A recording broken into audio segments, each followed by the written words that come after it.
Hey review family, keep it tight, my name is JMorser Review Guy, and I'm back again to bring you another video, and in this one I'm going to be covering the new Lil Nas X EP, 7. The follow-up to his 2018 mixtape, Nasarati. Lil Nas X is kind of a country rapper, trap rapper that blew up on his single Old Town Road. Which, to be fair, if you have not heard by now, you're kind of living under a rock, and he even blew up even more when he did the remix version with none other than Billy Ray Cyrus. Sure, the song is gimmicky, and a lot of people thought that it might be a one-hit wonder, but compositionally, even though the beat is a little skeletal, even though the lyrics are kind of funny and once again gimmicky, I feel like this track really solidified Lil Nas X as someone that you at least wanted to pay your vision to. Because with how he was charting, with the recognition he was getting, his kind of out there personality, and all of the kind of media sensation that he was getting and the media coverage he was getting, as well as his active status on social media,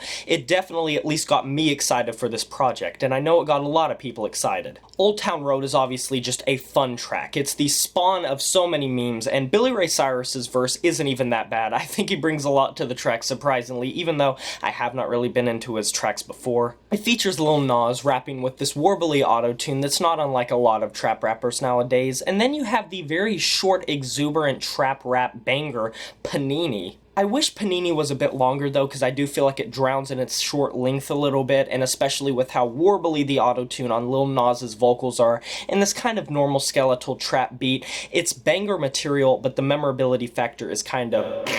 But with production coming from Fatboy Slim, as well as Travis Barker, as well as 9 Inch Nails, a chopped up version of a Kurt Cobain Nirvana song, as well as vocal appearances from Ryan Tedder, as well as Cardi B, I was without a doubt excited. I guess my one question going into this, or I guess my first main concern, is wondering if Lil Nas X really does have the credentials, really does have the viability to become more than just a one-hit wonder and an actual musical force for trap music. Because for every rapper that drops a viral mixtape, a viral LP, a viral EP that gets a lot of coverage or has a really hot single, there's about 100 more that do the same thing but don't really maintain a pretty good fan base and a pretty good track record past that point. It's pretty easy to point a finger at every Denzel Curry that passes by, but I do think that we should take Lil Nas X currently with somewhat of a grain of salt. I mean, Old Town Road is catchy, Panini is catchy, but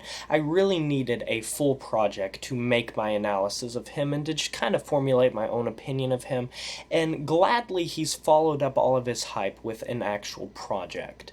So the main question is Lil Nas X viable? The answer to that is not just simply yes or no. I think Lil Nas X is viable on this EP, but I can't help myself just as I'm going through this feeling like it's such a massive gimmick. From the country trap blends of Old Town Road to the whistling on the track Panini, Lil Nas X packs in these short little tracks in such a way that are very accessible, very catchy, and are going to generate streams. If you check out a post he made on social media, he was literally saying like I think it was like something along the lines of me making Panini short to increase streams, and it had like this anime character maniacally laughing. It's definitely the age of streaming, and having shorter tracks packed into a short release is obviously going to cause more plays, more streams. Lil Nas X is a fine rapper, but isn't that diverse of a vocalist in my personal opinion, and I think a lot of his beat choices, while they can be fun in the moment,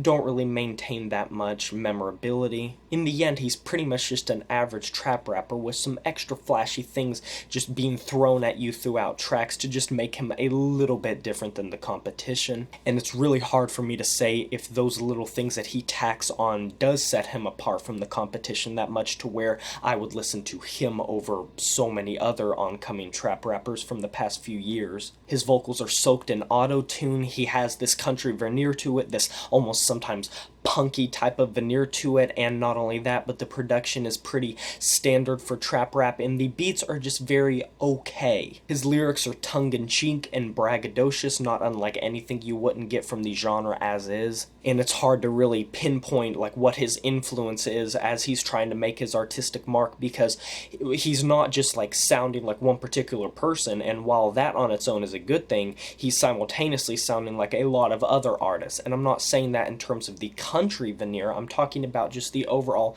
trap veneer. And despite the fact that he does have these little country isms thrown into his music, at the end of the day, when you bake down these tracks to their bare necessities, these are just standard trap songs. Just because you whistle, just because you add in some guitars, just because you have Billy Ray Cyrus appear on one of your tracks, it doesn't set it apart from being a trap album. Now, this has all just kind of been critique so far, but I don't want to rob this album of its good moments, and it does have good moments. Travis Barker's drum work, albeit simple on the track Family, You and Me, is very nice, and Cardi B's verse on the track Rodeo is absolute fire.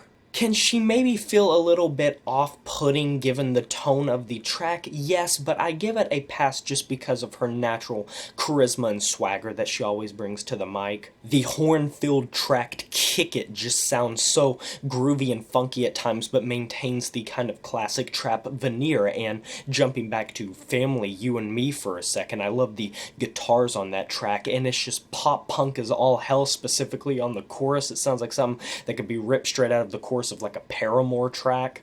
When Lil Nas X isn't rapping, I think that pop-punk feeling comes out of him in just full spades when he's going up against these guitars and these drums. The track Bring You Down is another prime example of that. The guitars are very well executed across this album. I feel like they are simplistic. They aren't really being implemented in a way that's experimental or too heavy or too distorted like something you get out of a trap metal track or like a City Morgue track or a Zillakami track, but they're still nice when they pop in and do give this punk veneer to him. Closure, You Like, is one of my favorite tracks on the album. It is the final track unless you count the original version of Old Town Road that pops up as a bonus track on the end, one of the real tracks. It's this fairly short but extremely and supremely heartwarming and endearing piano ballad with kind of wonky instrumentation from time to time, and he gives off this Jacob Anderson vibe, especially with those high notes, and it really does showcase something that I wish would have been more present on this record, and that is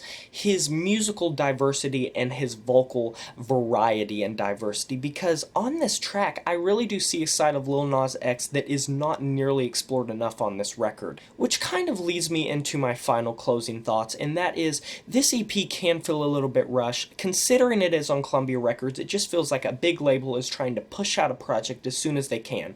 Now obviously we can't know what's going on behind the scenes. I can't be there like a fly on the wall listening to everything Lil Nas is doing and with the company and all that, but it does feel like a lot of these songs could have been so much better, that they just feel scattered, that they don't have a cohesive flow to them.